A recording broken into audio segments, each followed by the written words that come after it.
Hey everyone, and welcome back. It's so great to see so many new subscribers joining us. You guys are awesome. We're actually getting close to our goal for the month. That's amazing. Yeah. And of course, a huge thank you to all our longtime listeners for always diving deep with us. Yeah, thanks for sticking around. So today we're going to be tackling something I think we all think about pretty much every day, and that's health advice. Oh, yeah, it's such a fascinating topic. It really is. I mean, there's just so much information out there. Right. And it can be so overwhelming to figure out, what's actually true and what's just like a fad or a myth. Totally. And it seems like everyone's got an opinion on what's healthy and what's not. Yeah, exactly. Yeah. So for this deep dive, we're turning to a source we can always count on for solid evidence-based insights. Okay, who's that? Our old friend HealthWorks. Oh, they always have great stuff. They really do. They've compiled some seriously surprising information on common health myths. Oh, I love debunking myths. Me too. And they also share their own top 5 health tips. Nice. So like a complete guide. Exactly. And what's really interesting about their approach is that they start by debunking the bad advice. Okay, I like that. Get that out of the way first. Right, it's like clearing the air before we dive into the good stuff. Makes sense. So are you ready for some of these myths? Hit me with it. Okay, so this first one had me doing a double take. Like, are you ready for this? Drinking gallons of water a day might not be as healthy as we've been led to believe.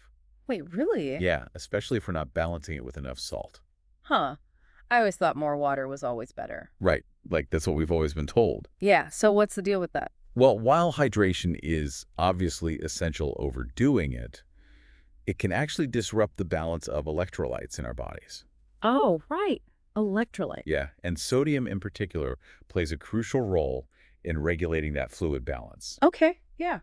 And when we flush out too much sodium through like excessive water intake, it can lead to something called hyponatremia. Hyponatremia. Yeah, it's a condition where your sodium levels get dangerously low. Oh, wow. I never thought of it that way. I know, it's like one of those things you just assume is always good for you. Right. More is better. Exactly. Hmm.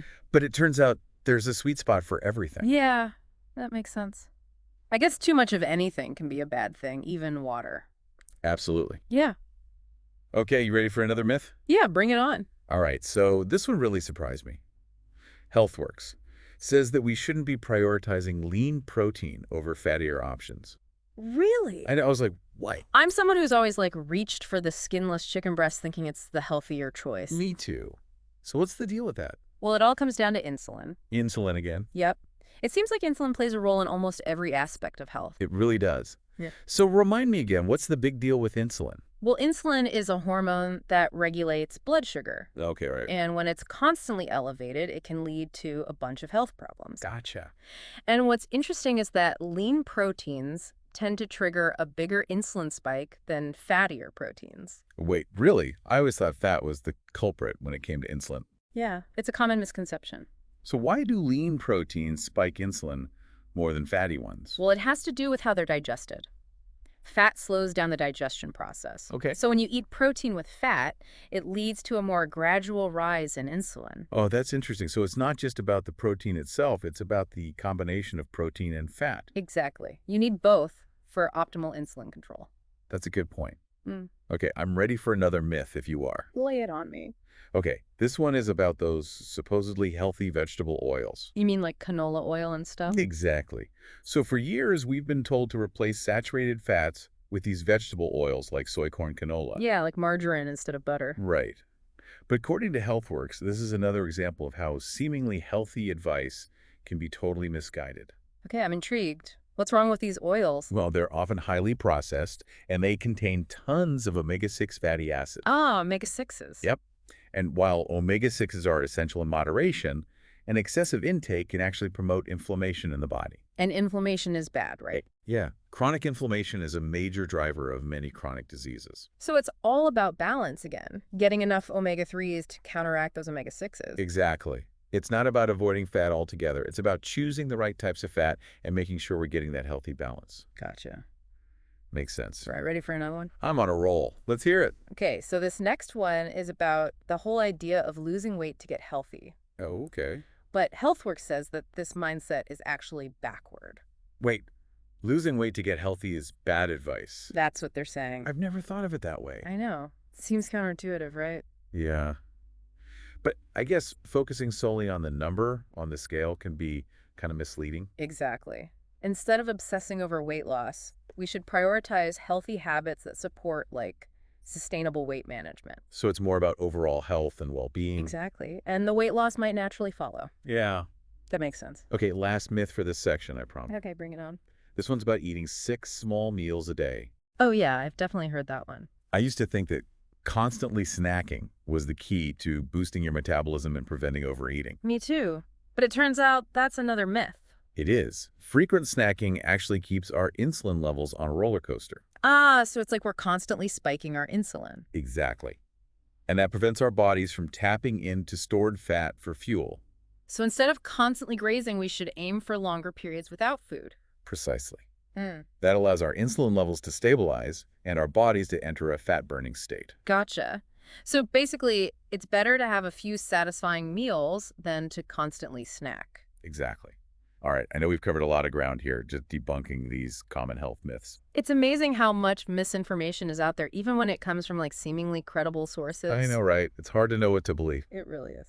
But hey, at least we're getting to the bottom of it. Exactly. So before we dive into the top 5 health tips that HealthWorks recommends, I think we need to take a little break. Good idea.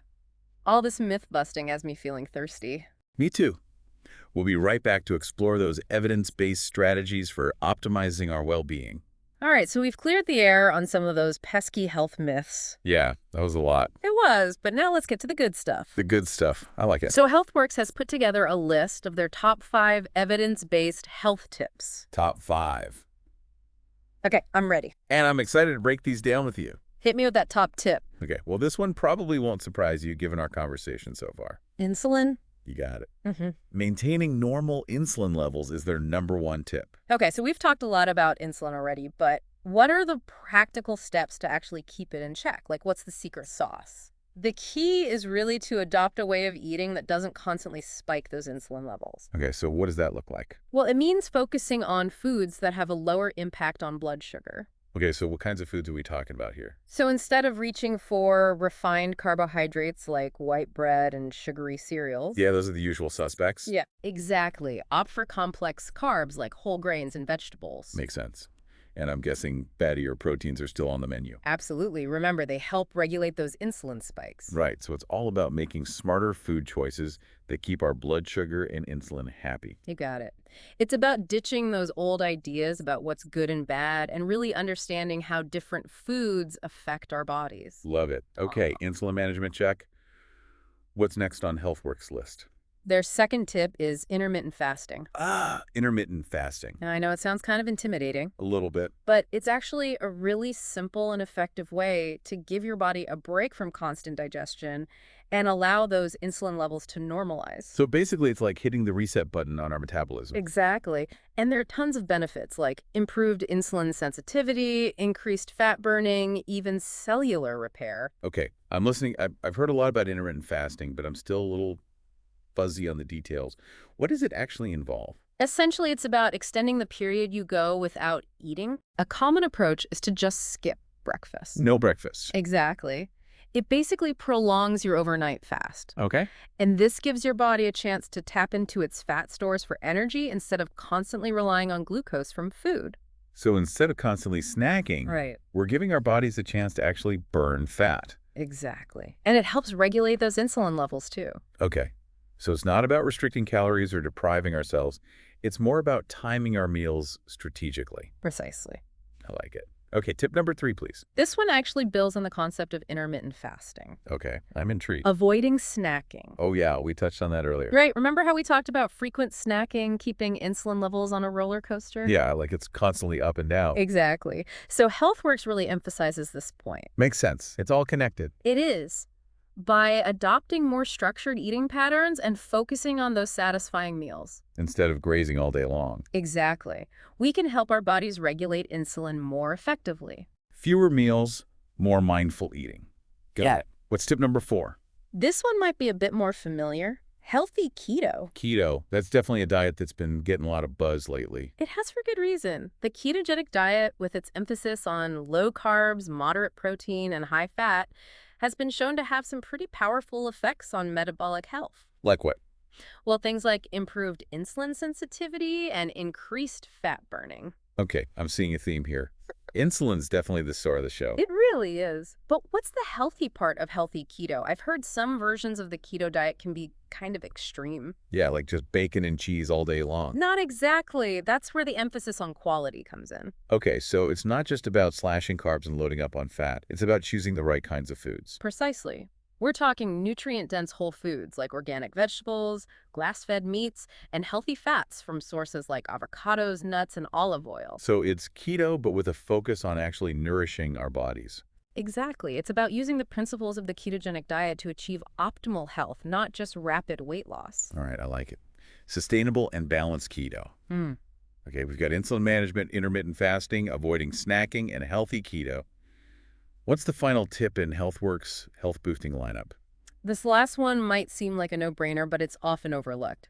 Exercise, sleep, and stress management. The trifecta of well-being. You got it. These three pillars are essential for overall health. Absolutely. We can't just focus on diet alone. Nope.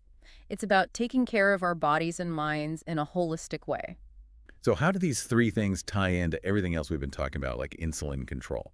Well, regular physical activity, quality sleep, and effective stress management techniques can actually do wonders for our metabolic health. Really? Yeah, they can improve insulin sensitivity, balance hormones, and even boost our mental clarity. Okay, so it's not just about what we eat. It's about how we move, how we rest, and how we manage stress. Absolutely. It's all interconnected. This is where I think a lot of people struggle. Yeah.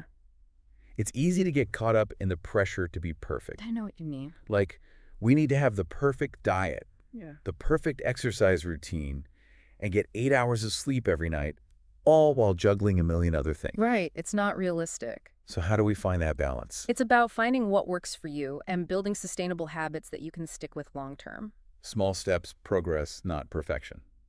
Exactly. All right, so we're back. And that question I had before the break about high insulin levels. Oh, yeah. I'm really curious to dig into that a little more. Okay, yeah, let's unpack that. Because, we've been talking about how important it is to keep insulin levels in check. Right, avoiding those constant spikes. Exactly. But then you mentioned that there are situations where high insulin levels might actually be beneficial. Right. And I was like, wait, what? It's true. Chronically elevated insulin is definitely linked to a whole bunch of health problems. Yes, that's what we've been discussing.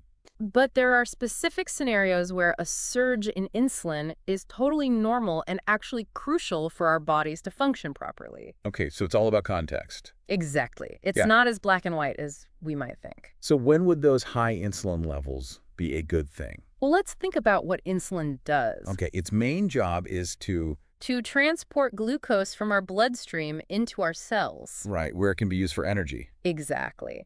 Now imagine a scenario where your body needs to quickly replenish its energy stores, Okay. like after a super intense workout, Okay. or if you've been fasting for an extended period. Makes sense. So in those cases, a sudden spike in insulin would actually be helpful. Absolutely.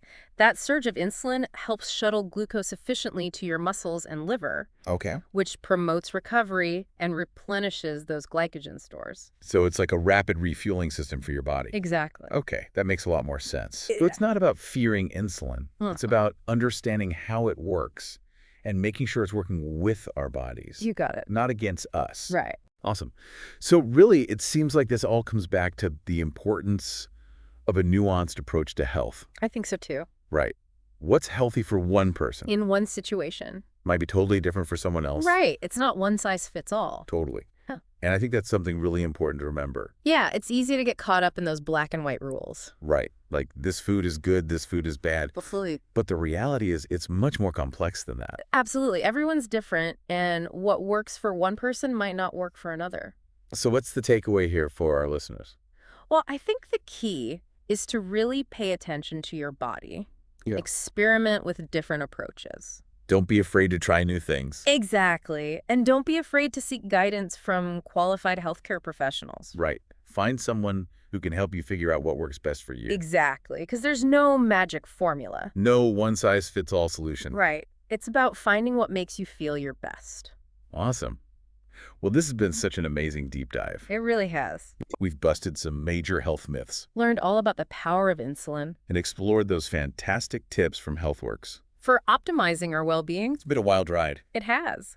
And hopefully our listeners are feeling empowered to take control of their health. That's the goal, to make informed decisions and create a lifestyle that truly supports their well-being. Remember, it's not about being perfect, it's about progress. Progress, not perfection. I love that. And every step you take towards nourishing your body, moving with intention, and managing stress is a win. You got it. So let's celebrate all those wins, big and small. And speaking of celebrating, What are we celebrating? we're celebrating you, our amazing listener. You guys are the best. Thank you so much for joining us on this deep dive and for being part of this incredible community. We love having you here. And don't forget to like, comment, and subscribe to keep those insightful conversations coming your way. Yes, please. We love hearing from you guys. And for those of you who want to delve even deeper into this topic, We've got you covered. we've included tons of additional resources in the description below. You'll find links to articles, studies, even some helpful tools to support you on your health journey. So be sure to check those out. And as always, remember, health works. It does. Until next time, keep learning, keep growing, and keep striving for your best self. See you next time.